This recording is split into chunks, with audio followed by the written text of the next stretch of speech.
I don't know. I mean, we'll see. Yeah, I love Shep. I love Johnny Mo. I've got familiarity with Johnny. Like I just said, I mean, some of it's changing, some of it's remaining the same. The biggest challenge is just getting on the same page with what we like, and we're just constantly working through that. And it make us real hungry, you know. I think people really don't realize how bad it is until you get to that game where you're one game away from the Super Bowl. You know, that was the one that hurt us the most, hurt me the most. I felt more hurt losing to San Fran than I did to the Commanders because it was just one game away. You know, it was one play away. I feel good about it. You know, the young guys come to me about a lot of stuff, and I actually feel good because I know what they asking me, you know, so...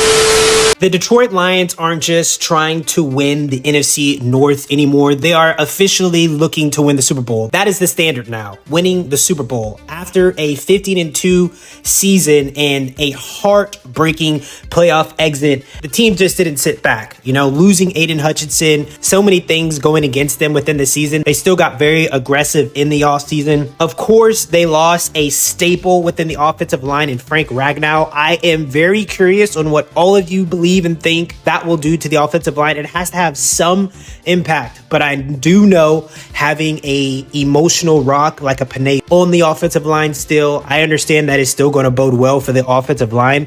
And of course, having Dan Campbell as the head coach, the attitude is still going to be the same. But you guys let me know, Frank Ragnow not being a part of the offensive line, what do you think? What kind of impact that's going to be? And then another huge thing is losing not just your offensive coordinator, but losing your defensive coordinator. We got to get into that immediately, but then we have to finish with, of course, my favorite player that's on the roster. I did a lot of things to get him in my dynasty, but let's talk about the departures of both Ben Johnson, who is now the head coach of the Chicago Bears, and then Aaron Glenn, who is now the head coach of the New York Jets. Where are you guys at emotionally? Honestly, you just lost one of the best offensive minds in Ben Johnson, and he's actually going to be in your division now. He didn't go to the AFC. He stayed in your division. And so you guys let me know, what does that do for you? Where are your emotions with that? The fact that he has Caleb Williams now. And then with Aaron and Glenn, he actually respected the culture, I guess. And he actually shipped himself to the AFC. But you lost a pretty important defensive coordinator.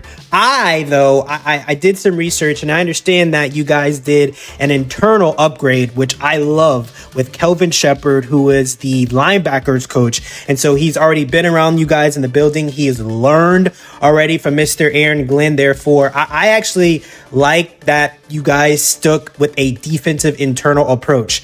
Now with Mr. John Morton, the new offensive coordinator, I am going to be very, very curious to see what he is going to be doing for the offense. I understand at the end of the day, everything has to be run heavy, but a little bit of insight on Mr. John Morton and what he has done with his successes.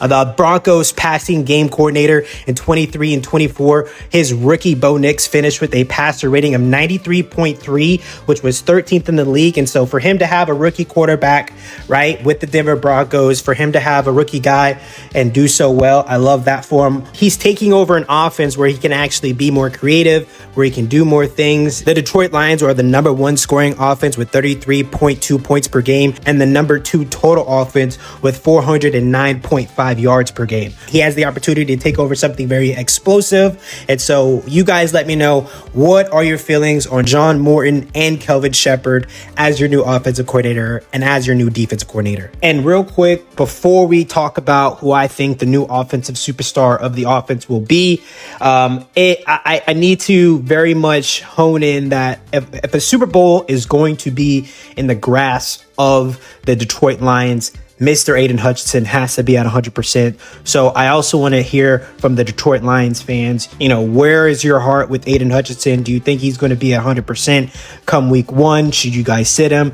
Does everything matter about preseason and the training camp? You guys let me know in the comment section where you're at with Aiden Hutchinson on starting in week one. Now, we got to get to the star of the show, and you guys know who it is. You have to know who it is. It's Jameson Williams, right? You know, he has elite speed, the playmaking ability that he did in 2024.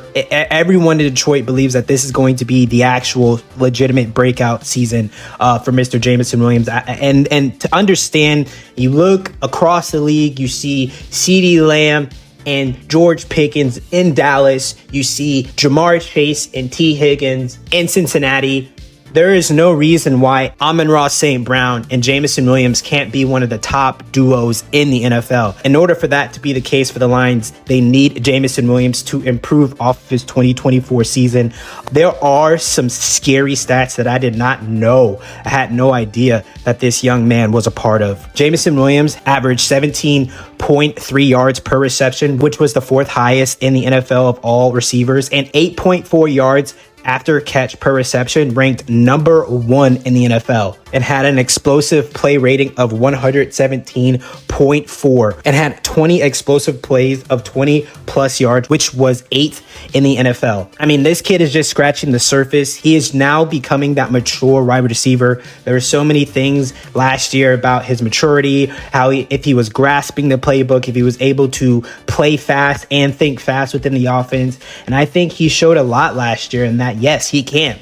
And the thing is that the offense very much heavily relies on the run game, which even more so with the new offensive coordinator, it's going to bode very well to have a lot of new play action plays, a new offense, a new way to show Jameson Williams, a new way to incorporate him within the running game, because you also know you use him on end arounds and sweeps, stuff behind the line of scrimmage. He is just an ultimate weapon. And then you hear quotes from Dan Campbell saying and glorifying him, saying, yes, this is going to be the year for Jameson Williams. And so at the end of the day, I am in love with this kid. Like, I think he is going to have a very huge year. Like I said, I did a lot to get him in fantasy, and the guy that I got him from in fantasy, he said a lot of horrible things about Jameson Williams, and that's why he gave him up. And it was for a second round pick. It was a very easy pickup for me. And so you guys let me know what you think in the comments about Jameson Williams, and where's your heart with that, and where your aspirations are with him. And then lastly, we have got to talk about the man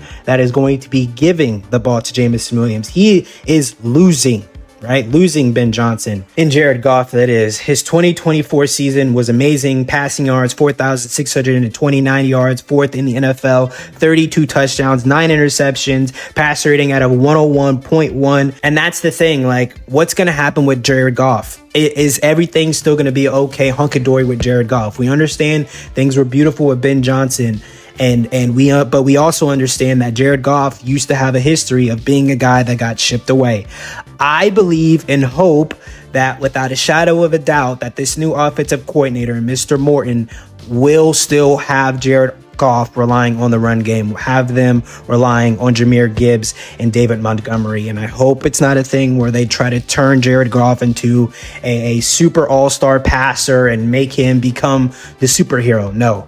He is a great facilitator of the ball with amazing capabilities, and that is a very high elite way of saying he is a high operating, game managing quarterback. That is not an insult. That is what he will be and need to be to get you guys to the Super Bowl. He just is that guy that has actual leadership and legitimate mental toughness, and he embodies the city of Detroit. And I understand the city of Detroit embodies him. And so that's all good and well. I just really hope that this offensive coordinator doesn't bring things down for Jared Goff, because at the end of the day, the Super Bowl window, it has only so many years. And I think this could be the final countdown for the Detroit Lions and entering that Super Bowl era. You guys let me know what you think in the comments. Peace.